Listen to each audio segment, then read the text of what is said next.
Hello po, good morning ka rooftop garden.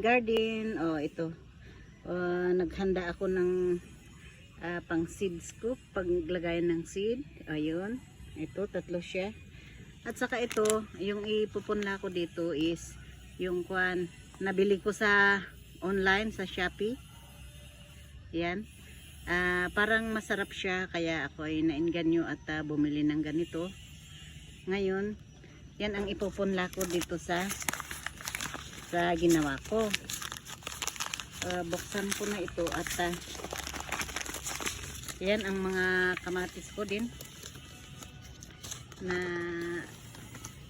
kung pinupulot ko tumutubo, kinukuha ko. Kaya ito siya. Yan. Paano maglagay ng Yan. Mahirap kasi ayan. Lagay ko 3, 2. Siguro tutubo yan. Ay sus, nahulog.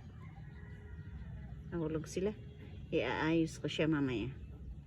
At sa susunod, abangan nyo kung tutubo. Ganyan ang gawin ko, tapos takpan ko siya bago ko diligan at itabi ko hanggat tumubo.